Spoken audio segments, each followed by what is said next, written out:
ये हो गया रिकॉर्डिंग स्टार्ट और ये हो रहा है क्लास स्टार्ट। चलो ये बताओ कि क्लासेस समझ में आ रहा है? Yes sir. दूसरी बात कि क्या तुम लोग प्रैक्टिस कर रहे हो कि नहीं कर रहे हो? कुछ प्रैक्टिस किए थे रात में कि नहीं किए हो? यस सर, जो आप किए थे तो किए थे प्रैक्टिस। Yes sir. चलो चलो तो हम लोग बात कर रहे थे एरर्स ऑफ मेजरमेंट का, है ना? एरर्स ऑफ मेजरमेंट बहुत एक तरह से कह लो तो यह आसान टॉपिक है, हाँ, और एक तरह से कहो तो इससे difficult topic units and measurement में नहीं है।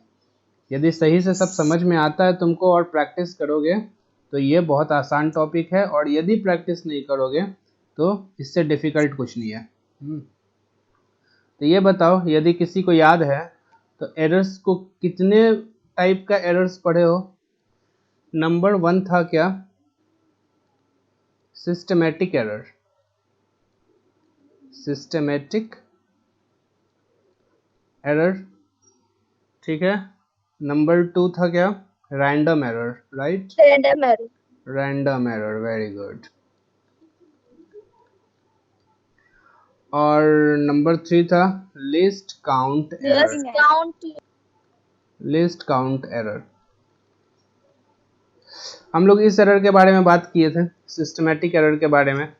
सिस्टमैटिक एरर फर्दर 3 टाइप का पढ़े थे। It is further divided into 3 types. The first is instrumental error. Imperfect error. Second. The second is imperfect error. And third one is personal error. Personal error. चलो इसके बारे में हम लोग पढ़े थे।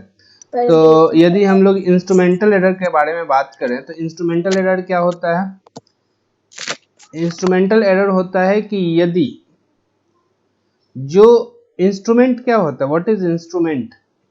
What is instrument? जिस चीज से आप कोई चीज मेजर करते हैं उस चीज को क्या कहते हैं? इंस्ट्रूमेंट कहते हैं। अब ये चीज क्या है? चीज मतलब जैसे आपको वजन करना है किसी चीज को, राइस को वजन करना है, राइस का वजन नापना है, इसके लिए कौन सा इंस्ट्रूमेंट चाहिए आपको?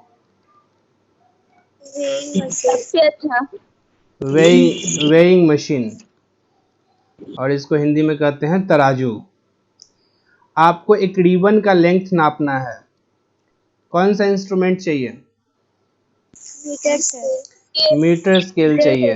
मीटर स्केल चाहिए, ठीक है। तो कुछ का नाम हम जानते हैं, कुछ का नाम नहीं जानते हैं। आपको नापना है करंट, आपको क्या मेजर करना है? करंट। क्या चाहिए? क्या वेइंग मशीन करंट बताएगा? नहीं बताएगा। हमको क्या चाहिए? एमीटर। नापना है वोल्टेज, क्या चाहिए? Volt meter. Volt meter. आपको नापना है पावर, क्या चाहिए? Watt meter. आपको नापना है एनर्जी, क्या चाहिए? एनर्जी मीटर, ठीक है। तो हर एक चीज को मेजर करने के लिए, हर एक पैरामीटर्स को मेजर करने के लिए क्या किया गया है? एक इंस्ट्रूमेंट बनाया गया है ना। अब क्या होगा, कभी कभी क्या होता है, सुनो, कभी कभी क्या होता है, इंस्ट्रूमेंटल एरर क्या होता है, जैसे एक तराजू है, ये तराजू है, ठीक है। दिस इज तराजू, एकदम सिंपल एग्जांपल बता रहे हैं, उतना डिटेल में जानने की जरूरत नहीं है। दिस इज तराजू, this is weighing machine, a simple, very simple weighing machine. ऐसा ही बनता है ना, ये ऐसे रहता है क्या? ऐसा ही रहता है ना। चलो अब मान लो कि यहाँ पे एक किसी तरह से यहाँ पे एक मेटल यहाँ पे आके चिपक गया, या मैग्नेट, ठीक है। तो क्या होगा, क्या ये सही मेजरमेंट देगा? क्या ये सही मेजरमेंट देगा? क्या देगा? गलत देगा। Yes sir. गलत देगा। यानी कि ये जो तुम्हारा इसमें जो मेटल आके चिपक गया, या ये जो रस्सी, जो जिस रस्सी से ये लटक रहा है, ये दो पॉट, यदि वो रस्सी सही अपने में उलझ गया, तब भी तुम देखी होगी आए दिन मार्केट में जाती होगी तो ये ठीक करता रहता है। तो ये जो प्रॉब्लम्स हो रहा है ना, इसको कहते हैं इंस्ट्रूमेंटल प्रॉब्लम। क्या कहते हैं? Instrumental error. Instrumental problem. और इस प्रॉब्लम के वजह से जो एरर आता है उसको क्या कहते हैं? Instrumental error. तो समझ लो अब हम एमीटर में क्या प्रॉब्लम आया, वोल्ट मीटर में क्या आया, वाट मीटर में क्या आया, एनर्जी मीटर में क्या आया, मीटर स्केल में क्या आया, ये सब चीज तो बात करने लगेंगे तो तुमको उतने अच्छे से समझ में नहीं आएगा, लेकिन तुमको सिर्फ समझना है कि इंस्ट्रूमेंटल एरर है क्या। तो दिस प्रॉब्लम अराइजेस, इंस्ट्रूमेंट में जो प्रॉब्लम हुआ उस प्रॉब्लम के वजह से जो एरर आया उसको कहते हैं इंस्ट्रूमेंटल एरर। बात क्लियर? चलो, इम्परफेक्ट एरर। इम्परफेक्ट एरर का एग्जांपल हम बताए थे कि यदि तुमको बॉडी का टेम्परेचर मेजर करना है तो क्या चाहिए? थर्मोमीटर। यदि थर्मोमीटर है आपके पास तो थर्मोमीटर कभी भी क्या करता है? एग्जैक्ट टेम्परेचर ऑफ बॉडी नहीं बताता है। ठीक है, ठीक है। तो इसलिए हमेशा जो टेम्परेचर होगा वो तुम्हारा जो बताएगा, जो उसका मेजरमेंट होगा उससे ज्यादा होगा actual temperature. What is personal error? What is personal error? If a person makes mistake, if a person makes mistake in measuring something, है ना। यदि यदि यदि तुमको मेजर करना नहीं आता, यदि तुमको तराजू यूज करना नहीं आता, ये तराजू यूज करना नहीं आता है, तो तुम क्या करोगी? इधर बटखरा रखोगी, हाँ, इधर सामान रखी, ठीक है, और क्या की? मेजर की। तो तुम क्या देख रही हो कि ये दोनों एक बैलेंस हो गया, तो हम कहेंगे कि ये 1 kg है, तो this vegetable is also 1 kg। But लेकिन तुमको ये यूज करना नहीं आ रहा है, तो यूज करना नहीं आ रहा है तो क्या ये 1 kg होगा? कुछ ना कुछ गड़बड़ हो जाएगा तुमसे। तो ये पर्सनल एरर। जैसे कि तुमको कुछ भी मेजर करना है, जैसे कि वोल्टेज मेजर करना है, हाँ, तो वोल्टेज ऐसा होता है, ऐसा, ये होता है तुम्हारा इंडिकेटर, ऐसे, और ये पॉइंट्स बताता है वोल्टेज, ऐसे। बात आ रहा है समझ में? अब देखो, ये जो इंडिकेटर का एरो है यहाँ पे आ रहा है, suppose this is 10 volt, this is 20 volt, this is 30 volt, this is 40 volt, this is 50 volt. हाँ, अब ये जो इंडिकेटर दिखा रहा है यहाँ दिखा रहा है। अब यहाँ पे तुम ऊपर से देखोगी तो ये यहाँ दिखेगा, और साइड से देखोगी तो यहाँ दिखेगा। आ रहा है समझ में? तो कभी कभी क्या होता है कि पर्सनल एरर के वजह से भी person to person measurement vary करता है। बात आ रहा है समझ में? Person to person measurement vary करता है। तो क्या होगा कि जब यदि तुम पर्सनली कोई गलती करती हो तो उस तरह के गलती को क्या कहते हैं? Personal error, personal error. अब तुम लोग टीम में 4 लोग हो, हाँ, एक लड़की बोल रही है कि थोड़ा मेजर करो तो हमको 10 मिलीग्राम कुछ एल्कोहल दो, या 10 मिलीग्राम हमको सल्फ्यूरिक एसिड दो। तो दूसरी लड़की ले ली एक ये ट्यूब, और उसमें थोड़ा सा सल्फ्यूरिक एसिड या अल्कोहल उसमें डाल के तुमको दी। तुम बोली कि तुमको नापने आता है, ये 10 मिलीग्राम नहीं है, उससे कम है। तो इसका मतलब है कि तुम उससे ज़्यादा एक्सपर्ट हो नापने में, वो गलती कर सकती है। तो यही होता है कि पर्सन टू पर्सन जब एरर वेरी करता है तो उसको पर्सनल एरर कहते हैं। तो क्या इन सारे एरर्स को सुधारा जा सकता है? Yes sir. क्या ये सुधारा जा सकता है? Yes sir. Yes sir. Yes, yes, इसको सुधारा जा सकता है। इसलिए सिस्टमेटिक एरर को और क्या कहते हैं? Non error. बस हम रिवाइज करवा दिए, ठीक है। अब आते हैं हम रैंडम एरर पे। रैंडम एरर आ जाओ।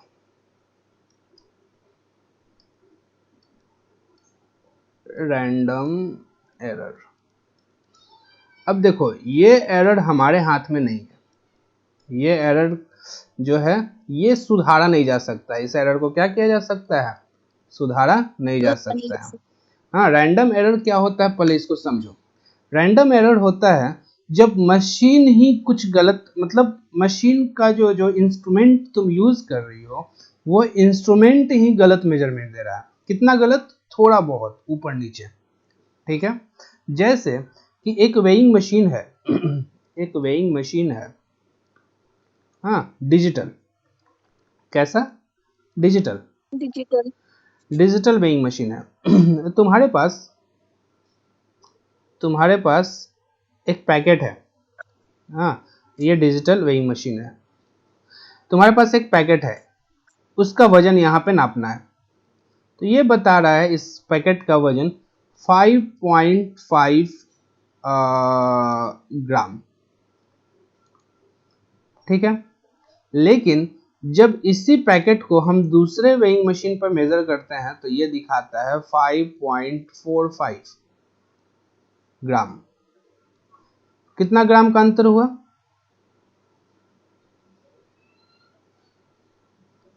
कितना ग्राम का अंतर बता रहा है? फिर इसी पैकेट को हम कितना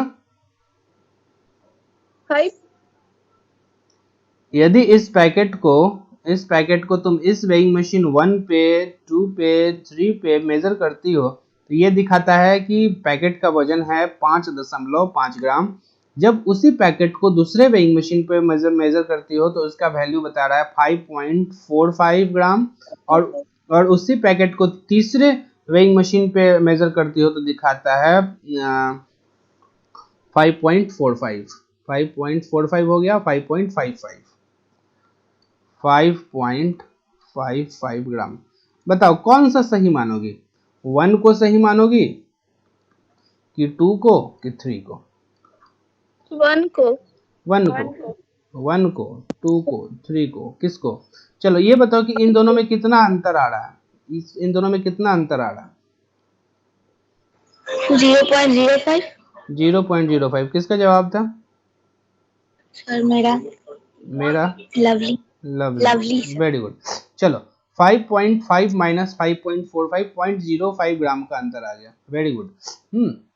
यानी कि बहुत कम का अंतर आ रहा है। 0.05 gram is very low, okay. तो बहुत कम का अंतर आ रहा है। तो तुमसे पूछा गया कि बताओ किस मशीन मेजरमेंट को तुम सही मानोगे? 1 को। क्यों?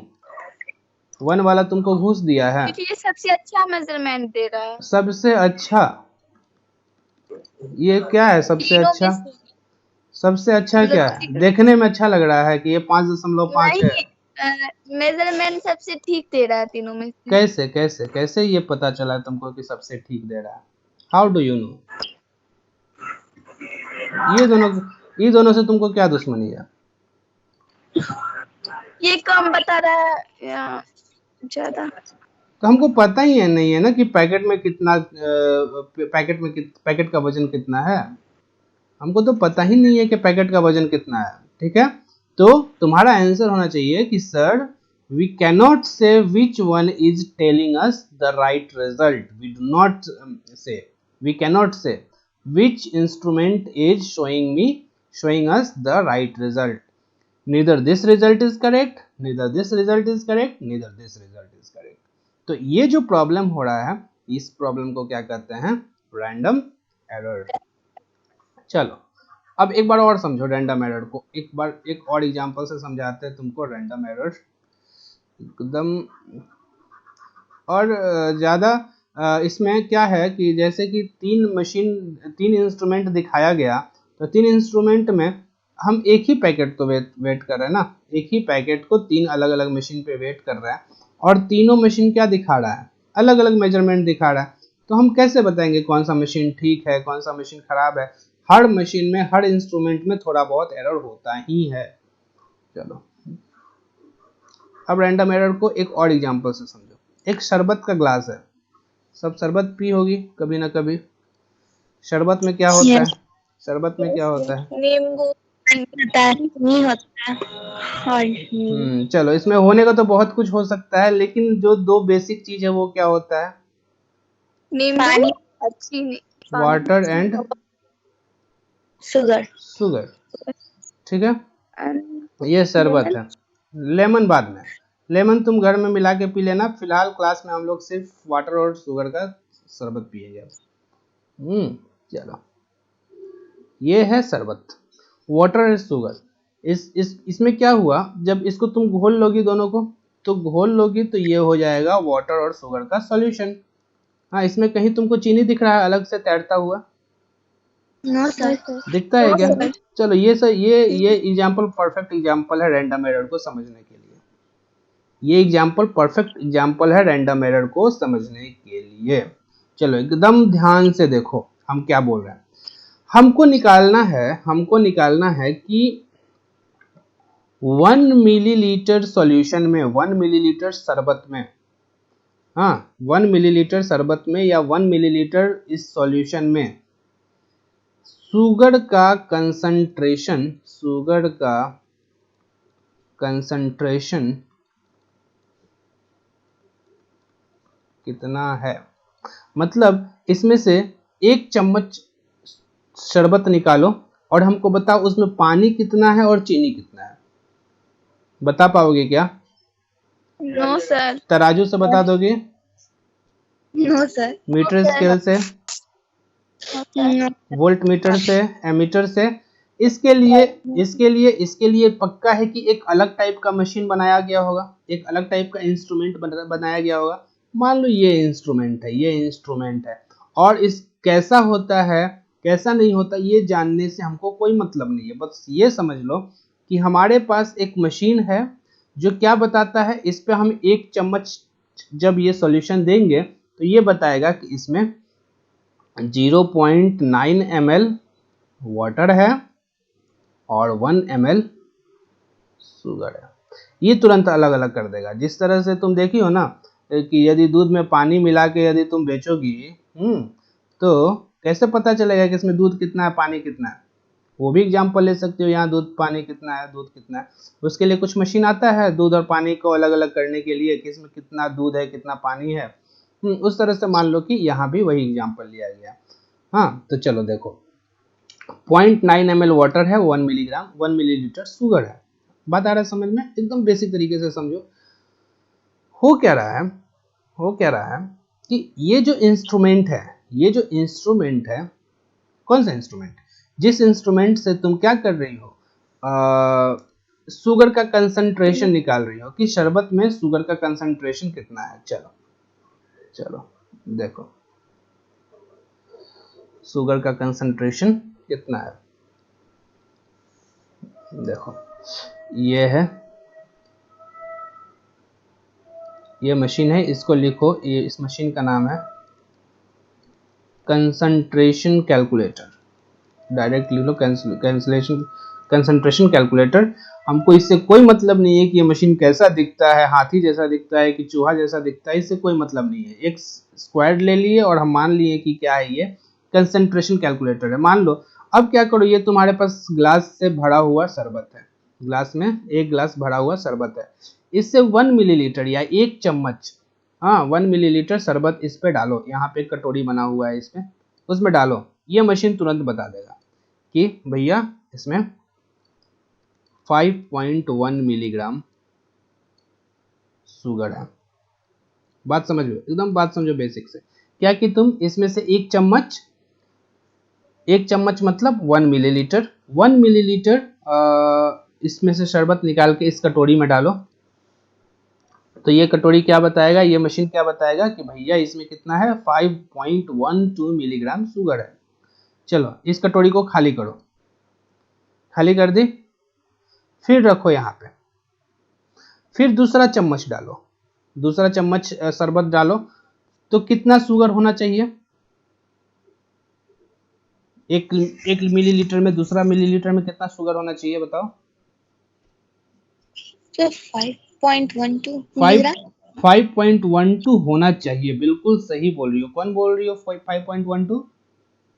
Sir lovely. 5.12 होना चाहिए, लेकिन 5.12 नहीं आता। ये कितना आता है? थोड़ा अलग आता है। 5.14 भी आ सकता, नहीं आ सकता नहीं, लेकिन हम मान लिए कि 5.14 आया शुगर। चलो फिर इसको खाली करो, फिर तीसरा सैंपल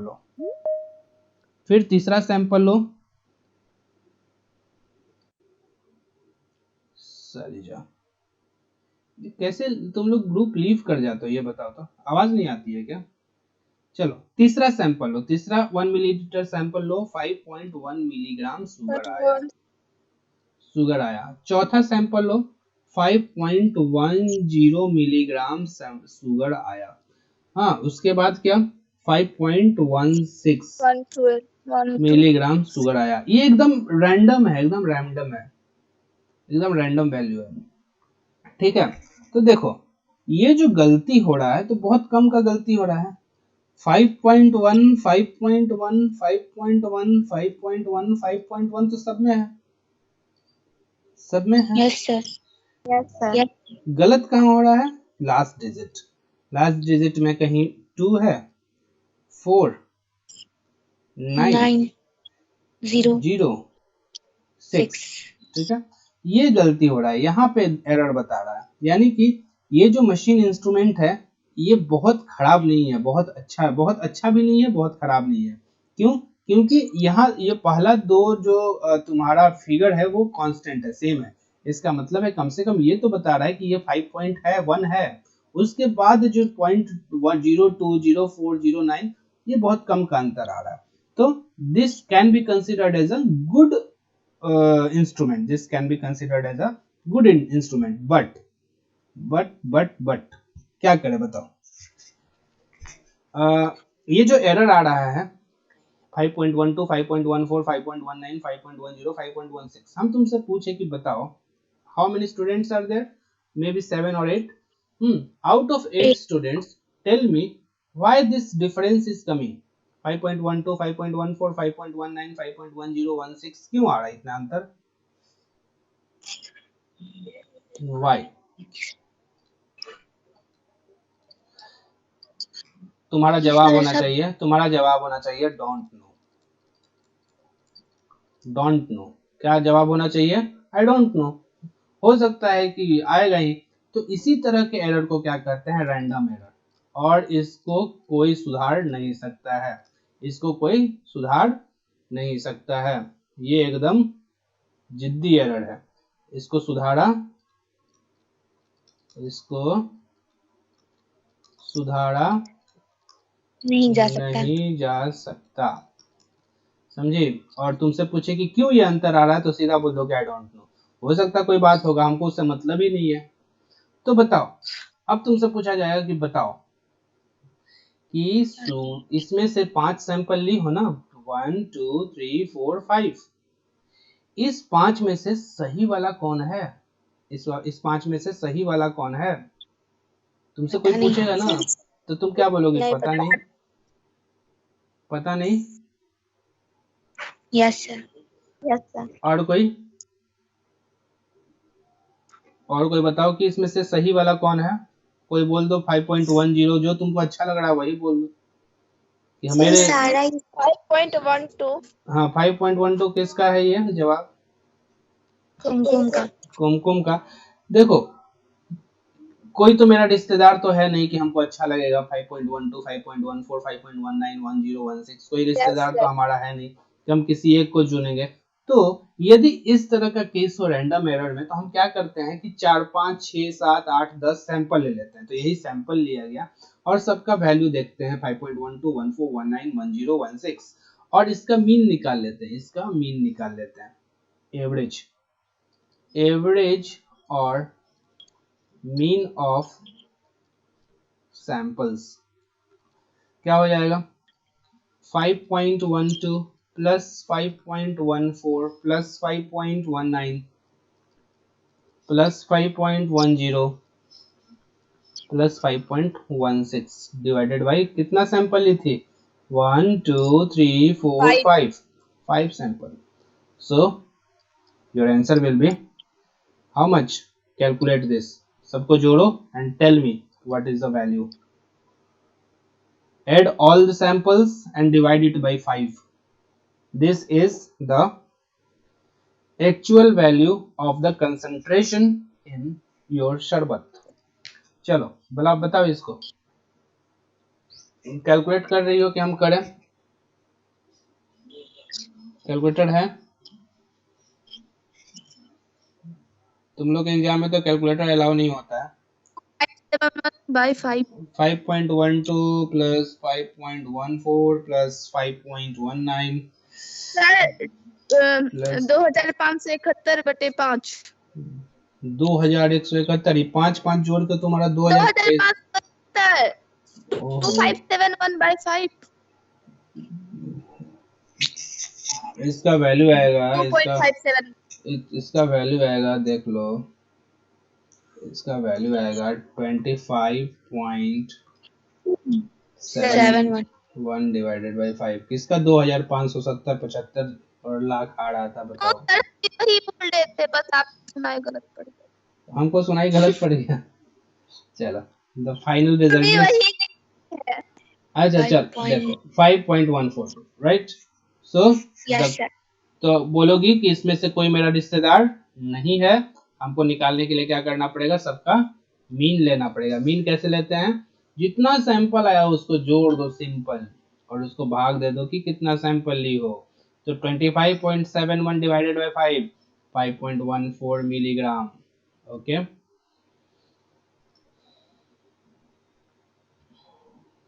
ठीक है। Yes sir.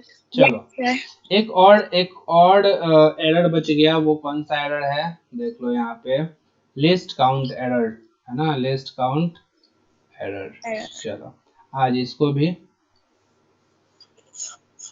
समाप्त कर लिया जाए। List count error, list count error बहुत आसान है।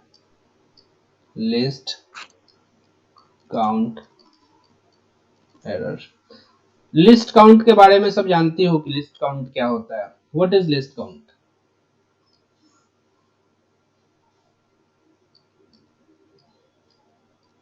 The smallest measurement measured by any instrument. Very good. The smallest value that can be measured, that can be measured by a measuring instrument. क्या दुनिया में ऐसा कोई इंस्ट्रूमेंट बना है जो एग्जैक्ट वैल्यू बता दे? No sir. No sir. कभी भी एक परफेक्ट इंस्ट्रूमेंट बना पाना इस दुनिया में संभव नहीं है। Is called by a measuring instrument is called what? Is called list count. बोलो, बात समझ में आया? ये चीज ऑलरेडी हम लोग 74 बार डिस्कस कर चुके हैं, तो फिर से डिस्कस करने का जरूरत है क्या कि लिस्ट काउंट क्या होता है। जैसे एग्जांपल के लिए ले लो, एक ऑर्डिनरी स्केल जो होता है, ऑर्डिनरी स्केल, इसका लिस्ट काउंट कितना होता है? 1 millimeter. बहुत बढ़िया, 1 मिलीमीटर। जिसको याद है, इसका मतलब है कि तुम लोग इसको फिर से रिवाइज किए। वर्नियर स्केल और वर्नियर कैलिपर, वर्नियर स्केल और caliper, 0.1 millimeter. Least count is equal to 0.1 millimetre. Very good, very good. चलो, उसके बाद screw gauge, 0.01 millimeter. Least count 0.01 millimetre. बहुत अच्छा। चलो, अब इसका लिस्ट काउंट का मतलब क्या है कि मान लो कि हमको मेजर करना है किसी लेंथ को मेजर करना है। ये लेंथ ले लो, ये लेंथ को मेजर करना है कि इसका लेंथ कितना होगा। ठीक है, तो तुम सबसे पहले ले जाओ ऑर्डिनरी स्केल। ऑर्डिनरी स्केल ले गई तो इसका लेंथ क्या मेजर कर सकती हो, या तो 5 मिलीमीटर, 6 मिलीमीटर। लेकिन जो भी है, this thing has a length between 5 mm and 6 mm. This length is between 5 mm and 6 mm. Can you measure with this ordinary scale? यदि 5.5 mm का हमको लेंथ मेजर करना है तो क्या हम ऑर्डिनरी स्केल से कर सकते हैं? No sir. नहीं कर सकते। हम बताएंगे या तो ये 5 mm है या तो 6 mm है।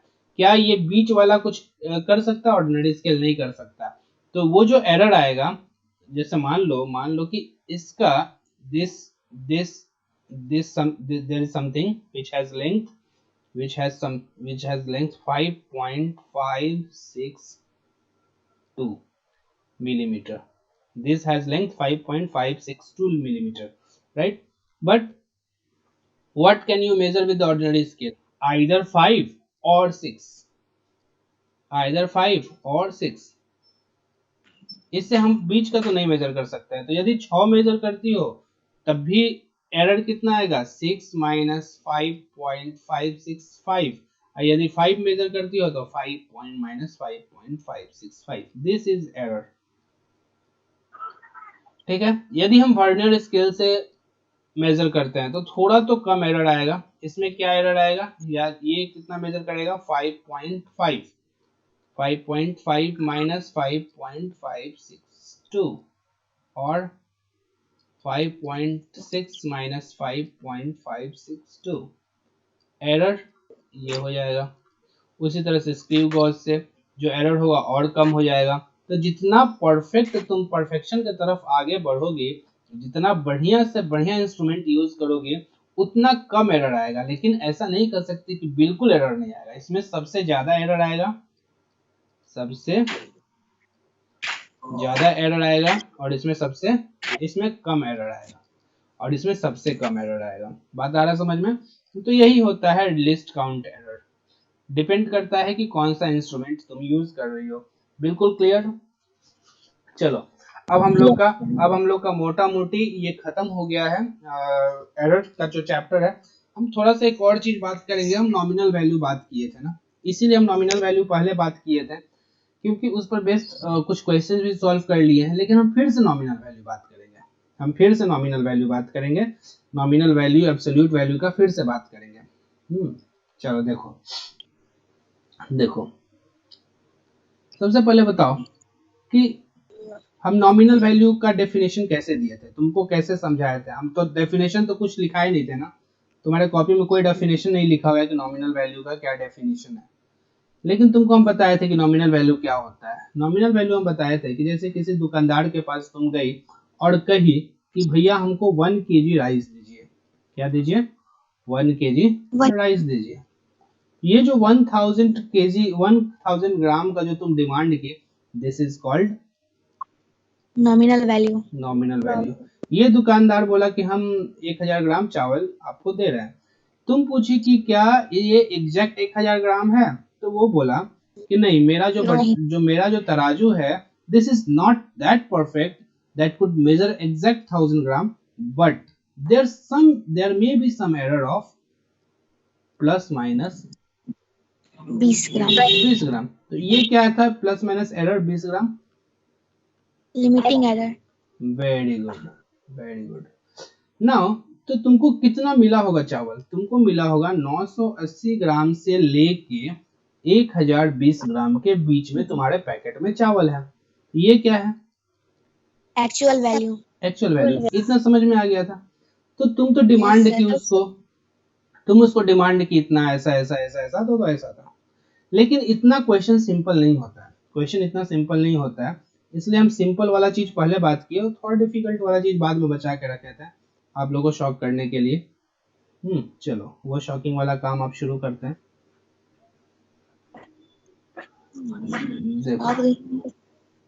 देखो अब ये शरबत है, ये शरबत वाला जो एग्जाम्पल लिए थे ना, शरबत वाला एग्जाम्पल, इसमें शरबत भरा हुआ है। हाँ, तो इस शरबत में हम बोलेंगे तुमसे कि एक मशीन लाओ। कौन सा मशीन? कंसंट्रेशन निकालने वाला। कौन सा मशीन? कंसंट्रेशन निकालने वाला। कंसंट्रेशन कैलकुलेटर का दो, कंसंट्रेशन निकालने वाला मशीन।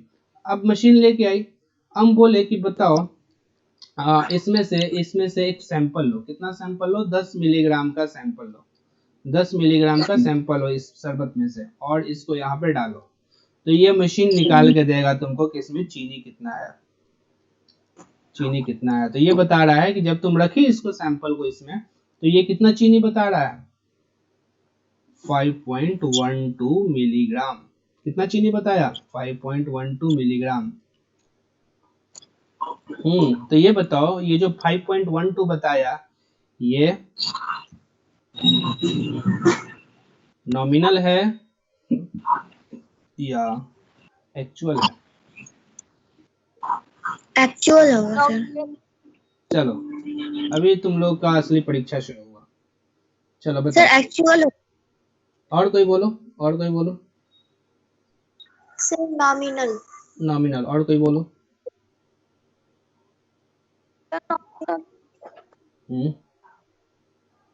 देखो यहाँ पर जो तराजू से नाप के तुमको बताया गया कि ये कितना है, देखो तराजू से बताया गया नाप के कि ये कितना है। कहाँ गया वो वाला एग्जाम्पल, मिटा दिए क्या? चलो, ये जो तराजू से 1 kg का नाप के बताया, तो बताया ना कि ये तराजू से जब नाप के बताया तो ये बोला कि 980 ग्राम से लेके कितना में 1020 ग्राम तक ये वेरी कर सकता है। ठीक है, यस सर। तो हम क्या करेंगे, ये हो जाएगा नॉमिनल वैल्यू। मान लो इसको नॉमिनल वैल्यू मान लो 5.12, क्योंकि ये तो तुमको दे रहा है 1 kg, जो यस तराजू सर। से नाप के दिया तो ये 1 kg दे रहा है, तो ये भी तो तराजू से नाप के दे रहा है, इसका अलग तराजू है, this is the concentration calculator. ये कितना दे रहा है? 5.12 मिलीग्राम। इसको हम मान लेंगे नॉमिनल वैल्यू। जो लोग नॉमिनल बोल रहा था वो नॉमिनल हो गया, इसका एक्चुअल हमको नहीं पता अभी। ठीक है, एक्चुअल क्या होगा बाद में देखेंगे। ये क्या हो गया? Nominal value. ठीक है, फिर क्या किए, सुन लो, फिर क्या किए कि फिर से हम कहें कि एक इस कटोरी का जो चीज जो तुम शरबत है उसको निकाल दो, फिर एक 10 मिलीग्राम का सैंपल लो। फिर जब दूसरा बार इसको चेक की तो कितना आया? 5.14 मिलीग्राम। अब ये क्या हो गया? अब इसको नॉमिनल मान ले क्या?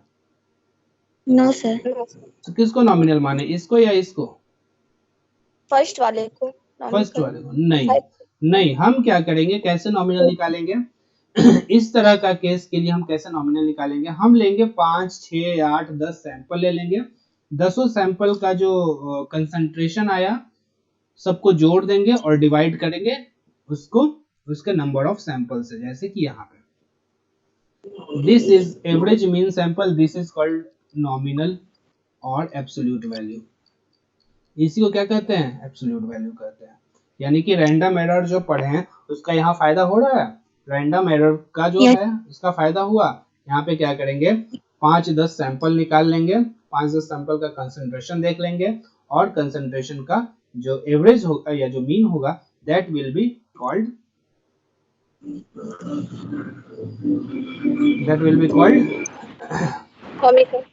Nominal value. Nominal value. चलो चलो चलो, क्लियर हुआ? Yes sir. चलो, तो अब हम बात कर रहे हैं एब्सोल्यूट एरर का। Absolute error,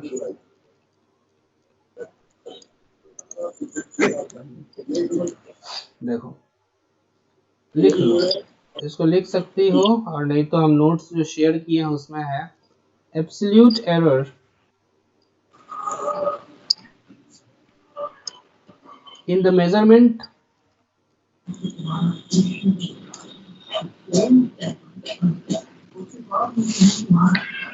of a physical quantity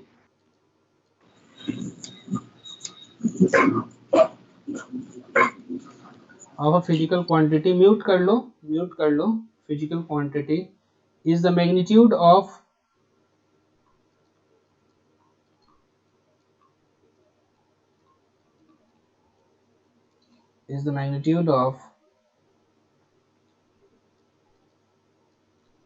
the difference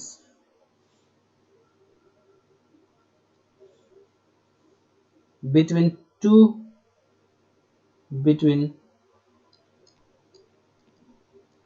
the true value मतलब actual value, true value and the individual measured value and the individual measured value of the quantity।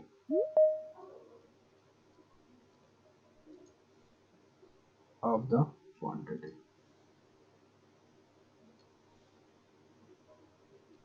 Okay चलो, okay चलो, let, you can write it down, let a physical quantity, let a physical quantity be measured n times. जैसे कि हम concentration को कितना times किए थे major, 5 times, तो मान लो कि 5 टाइम्स नहीं करके n टाइम्स कर रहे हैं, n में भी 5, 10, 12, 20 कुछ भी, n टाइम्स, ठीक है, n टाइम्स। हम इसी एग्जांपल को यहाँ पे हम लिख रहे हैं, n टाइम्स से measured values are, measured value मतलब जो कैलकुलेट, जो तुम्हारा इंस्ट्रूमेंट है वो जो वैल्यू बता रहा है, measured values are A1, जैसे 5.12 आया उसको A1 ले लो, उसके बाद 5.14 आया उसको A2 ले लो, उसी तरह से A3, A4 dot dot dot कितना times AN। Okay, the arithmetic mean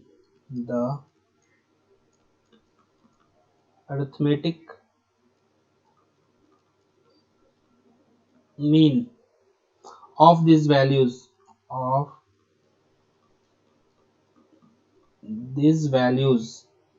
is AM is equal to A1 plus A2 plus A3 dot dot dot AN divided by कितना टाइम्स N। वही चीज किया गया है ना, वही काम किया गया। चलो, तो AM is equal to A1 यहाँ पर 5.12 plus 5.14 plus 5.18 what ever divided by N का वैल्यू 5 है ना। तो पहले ही हम इस चीज को बात कर लिए, अब हम डेफिनेशन पढ़े तो हमारे लिए थोड़ा आसान हो गया, ठीक है। तो हम इसको ऐसा भी लिख सकते हैं, ये सब तो तुम लोगों को आइडिया होगा, इस तरह का साइन देखी हो कभी, ये साइन, यस सर, ये समेशन का साइन है, ये समेशन का साइन बताता है कि i का वैल्यू 1 से लेके कहाँ तक वेरी करेगा, n तक वेरी करेगा, और यहाँ पे हो जाएगा ai, मतलब a1 plus a2 plus a3 dot dot dot dot an तक। चलो,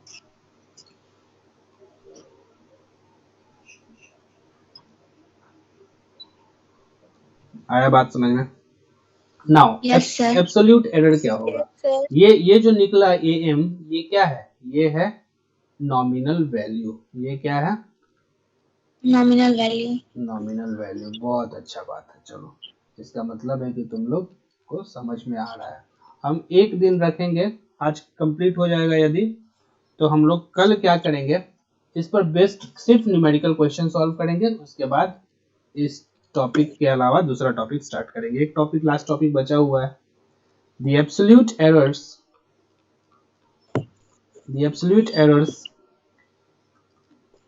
in the individual measurement। अब देखो, अब थोड़ा सा अपना दिमाग खोलो, थोड़ा सा कंसंट्रेशन मेरे तरफ बढ़ाओ। individual measured values of the quantity of the, अच्छा इंग्लिश स्क्रिप्ट से कोई दिक्कत नहीं है ना किसी को, जो हिंदी मीडियम वाले हैं उसको कोई दिक्कत हो रहा है क्या? यहाँ पे बस थोड़ा बहुत इसमें स्क्रिप्टिंग में दिक्कत हो सकता है, बाकी तो मैथमेटिक्स जैसा हम बताते जा रहे हैं, और जरूरत पड़ेगा तो हम हिंदी में लिख देंगे। The absolute errors in the individual measured values of the quantity are, इस स्टेटमेंट को समझो, this statement, what this statement is speaking about. चलो देखो, कह रहा है कि कितना एब्सोल्यूट एरर, इसको हम लिमिटिंग एरर भी कहेंगे, क्या कहेंगे, लिमिटिंग एरर, ठीक है, लिमिटिंग एरर भी इसको कहेंगे। तो लिमिटिंग एरर क्या होगा, इंडिविजुअल मेजर वैल्यू। अब देखो, मान लो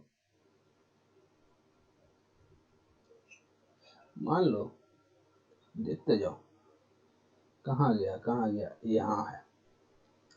इसको देखो, कंसंट्रेशन, वही चीनी वाला शरबत पे आ जाओ। कलर चेंज किए, देखो जब पहला बार मेजर की तो तुमको कितना कंसंट्रेशन मिला बताओ। 5.12 mg. जब दूसरा बार की तो कितना आया? 5.1 mg. तीसरा, चौथा, पांचवा। हम तुमसे पूछें कि बताओ तुम लोग में से बताओ कोई कि इस पांचों वैल्यू में से किसको नॉमिनल वैल्यू माने, तो क्या बोलोगी? किसी को नहीं। किसी को नहीं। Very good. तो बोलेंगे कि बताओ कैसे निकालोगी नॉमिनल वैल्यू, तो कैसे निकालोगे? इसका मीन लेके। हाँ, इसका मीन लेके निकाली तो कितना आया? 5.142. Very good, 5.142। तो कहीं ना कहीं जब तुम पहला बार निकाली थी 5.12, ये सही था कि गलत था? सही या गलत? सर सही ही था, गलत था। सारा वैल्यू गलत है, कोई भी वैल्यू परफेक्ट नहीं है। क्या इसमें से कोई भी वैल्यू 5.142 के बराबर है? एक वैल्यू है थोड़ा सा, ये 5.14 वाला, बाकी सब तो गलत है। हालांकि ये भी गलत है, लेकिन उतना गलत नहीं है। यदि सबसे सही वैल्यू इसमें से देखा जाए तो यही है, 5.142। देखो हम कहना क्या चाह रहे हैं, तो गलत या सही कहने का मतलब ये नहीं है कि ये गलत मेजरमेंट बता रहा है, ये अपने हिसाब से सही बता रहा है, ठीक है। लेकिन हमने पढ़ा है, हम लोग चूंकि चैप्टर ही ऐसा पढ़ रहे हैं कि हमको जानना है कि गलती कितना हुआ। यदि ये गलत है, पहला मेजरमेंट गलत है, तो कितना गलत है? तो कितना गलत है कैसे निकालेंगे? नॉमिनल, जो इसका जो वैल्यू है 5.12 एक्चुअल वैल्यू है, उसमें से इसको घटा दो, जो तुम्हारा नॉमिनल वैल्यू आ रहा है 5.142, कितना आ जाएगा बताओ? ये है एरर, ये क्या है? Absolute error. कितना आ जाएगा? 5.12 गलत है और ये सही है। इसको सही मान रहे हैं, इसको गलत मान रहे हैं, इसको कितना आ जाएगा बताओ? 0.002 मिलीग्राम, ये एरर आ गया, ठीक है। और एक माइनस के साथ उसी तरह से दूसरा मेजरमेंट जो तुम्हारा था, क्या ये सही था? हमको तो नहीं लगता 0.02 आएगा। 5.12 में से 5.142 को घटाओगे तो क्या आएगा? 2 यहाँ से यहाँ, 4 में से 2 गया 2, 1 में से 0, 0.022 आएगा, नॉट 0.002, 0.022 नहीं है ना, इसमें आएगा 0.02। ठीक है, तो क्या करोगे इसमें? कर क्या रही हो? जो मेजर किए हैं उसमें से किसको घटा दे रहा है? जो एक्चुअल वैल्यू, नॉमिनल को। बहुत सुंदर। चलो देखते जाओ। तो क्वांटिटी आर, तो पहला जो तुम्हारा मेजरमेंट की उसको कहते हैं डेल्टा A1। डेल्टा पहले देखी हो क्या इसके पहले कभी क्लास में? हाँ सर। चलो बहुत सुंदर बात है। डेल्टा A4 नहीं, डेल्टा AN डायरेक्ट लिखो, डेल्टा AN, क्योंकि कितना लिखते जाओगे, एक ही बात है, डेल्टा AN। अब देखो डेल्टा A1 क्या है? ये जो AM निकाली हो तुम, ये नॉमिनल वैल्यू है AM, इसमें से घटा दो किसको? पहला मेजरमेंट को। उसी तरह से डेल्टा A2 हो जाएगा, जो AM निकला उसमें से घटा दो दूसरा मेजर्ड वैल्यू को। डेल्टा A3 AM माइनस तीसरा मेजर्ड वैल्यू, ये AM माइनस AM। समझ में आया? Yes sir. तो है इसको कहते हैं absolute error in the individual मतलब होता है अलग अलग, इंडिविजुअल मतलब अलग अलग मेजर्ड वैल्यू में कितना एरर आया, this is called absolute error in the individual measured value of the quantity. Delta A1 क्या है ये कहो कि हम जो पहला मेजरमेंट किए थे चीनी का कंसंट्रेशन निकालने के लिए, उस पहला मेजरमेंट में कितना गलती हुआ। फिर डेल्टा A2 क्या है? हमने जो दूसरा मेजरमेंट किया जिसका वैल्यू आया 5.14 मिलीग्राम, उसमें कितना गलती हुआ। डेल्टा A3 क्या है, हमने जो तीसरा मेजरमेंट किया उसमें कितना गलती हुआ। ठीक है, तो बोलोगे कि ठीक है ये तो हो गया, ये तो निकल गया। ठीक है, तो हम पूछे तुमसे कि नेट एरर कितना आया, नेट एरर कितना आया बताओ, नेट एरर कितना आया। ये तो एरर इंडिविजुअल एरर हो गया ना। एक और टर्म आता है, लिख लो कॉपी में, एक और टर्म आता है, क्या आता है, मीन एब्सोल्यूट एरर। लिख लो mean absolute error, write down mean absolute error. The next term is mean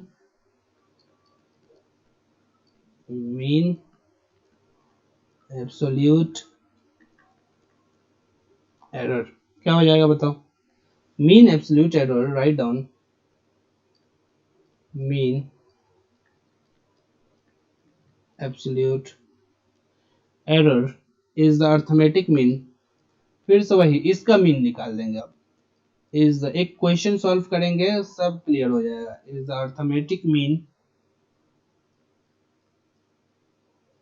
of the magnitude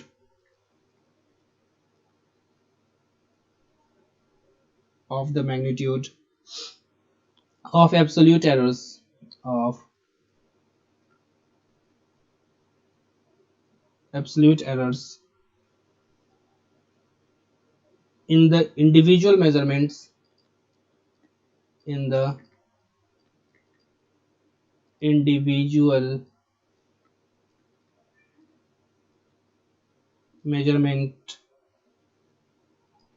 of the quantity। तो इसको क्या कहेंगे, डेल ए मीन। ये हो गया absolute mean error, mean absolute error. ये क्या हो जाएगा, del A1 plus del A2 plus del A3 plus dot dot dot. एक क्वेश्चन बनाएंगे सारा कंफ्यूजन दूर हो जाएगा, डिवाइडेड बाई n। ठीक है,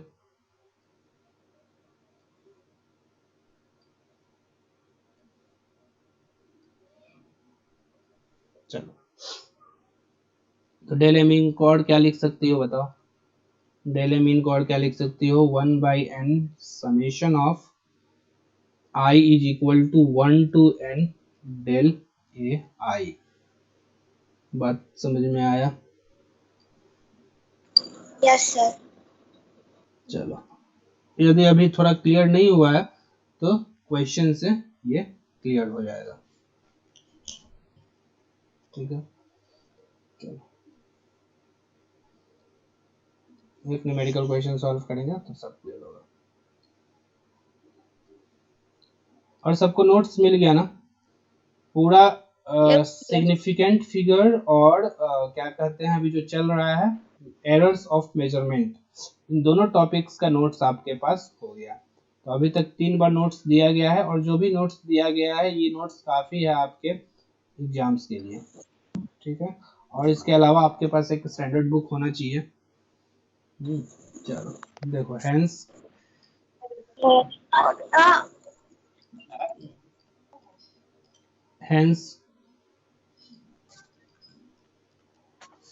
भाई साहब म्यूट कर लो। Hence final result of measurement, hence final result of measurement may be written as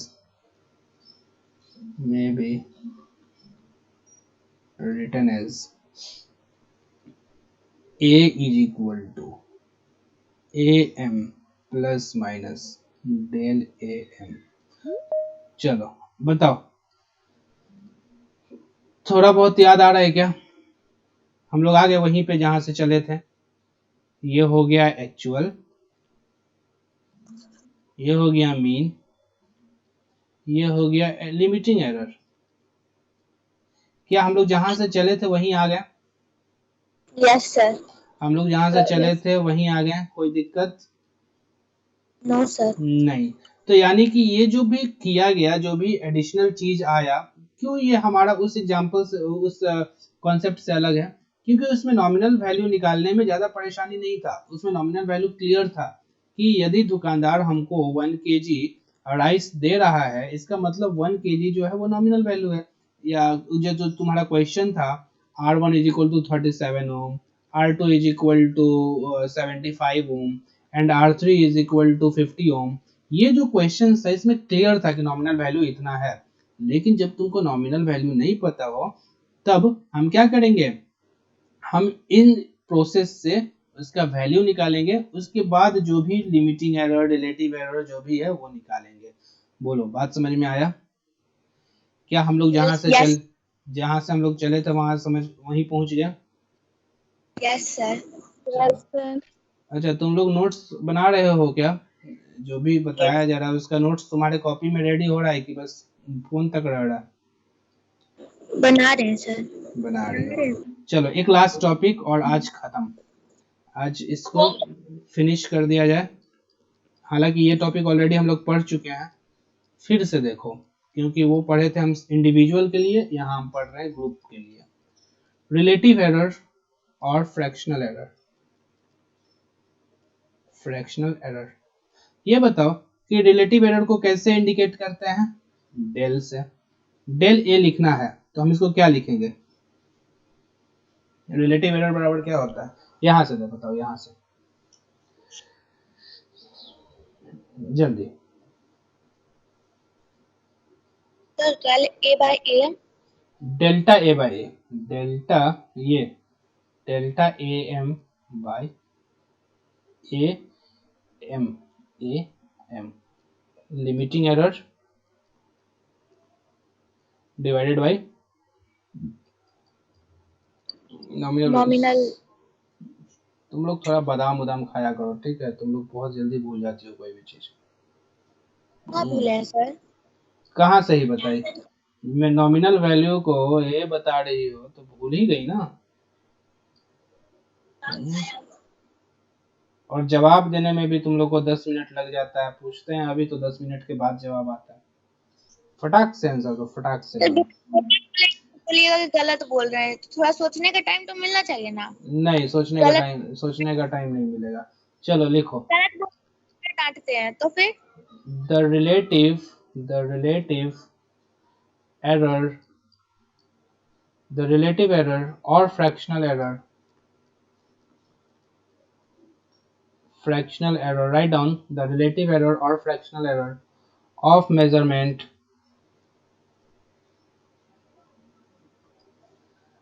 किससे रिप्रेजेंट किया जाता है? Del S, right? How can you define it? is defined as the ratio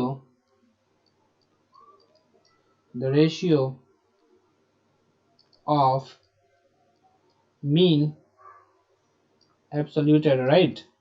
कोई डाउट? मीन एब्सोल्यूट एरर, यहाँ पे देखो देखो क्या लिख रहे हैं, मीन एब्सोल्यूट एरर किसके जगह पे? लिमिटिंग एरर की जगह पे। ध्यान देना, mean absolute error, okay, mean absolute error to mean value किसके जगह पे लिख रहा है? मीन वैल्यू नॉमिनल वैल्यू की जगह पे, ठीक है? नॉमिनल वैल्यू किसके लिए सही है? जब हमारे पास सिर्फ एक मेजरमेंट वैल्यू हो या एक नॉमिनल वैल्यू है।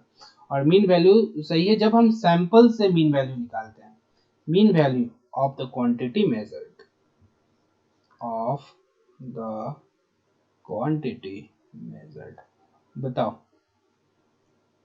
किसके किसके ऊपर से उड़ गया? वैल्यू के नीचे क्या लिखे हैं? मीन एब्सोल्यूट एरर है ना, मीन एब्सोल्यूट एरर। ये हम अभी इसके पहले वाले क्लास में बात किए थे, रिलेटिव एरर। तो वहां लिमिटिंग, मीन वैल्यू के नीचे लिखा क्या है? नहीं दिख रहा है। यहाँ नॉमिनल वैल्यू। Okay sir. देखो ये नहीं कि तुम डिवाइड करके लिख देना, नहीं तो फिर बोलोगे कि ये कौन टीचर पढ़ाया है तुमको। ऐसा मत करना, इतना बड़ा गलती मत करना। देखो मेरे कहने का मतलब क्या है कि ये जो मीन एब्सोल्यूट एरर है, ये मीन एब्सोल्यूट एरर है। यदि हम रिलेटिव एरर का बात करें अपने पुराने क्लासेस में, तो रिलेटिव एरर हम बताए थे कि this is the ratio of limiting error and the nominal value. But if there are samples of measurement. In such case, the definition of relative error is slightly changed. This has become the limiting error is replaced by mean absolute error, and the nominal value is replaced by mean value. क्या समझ में आ रहा है हम क्या कहना चाह रहे हैं कि ऊपर ऊपर बोल रहा है?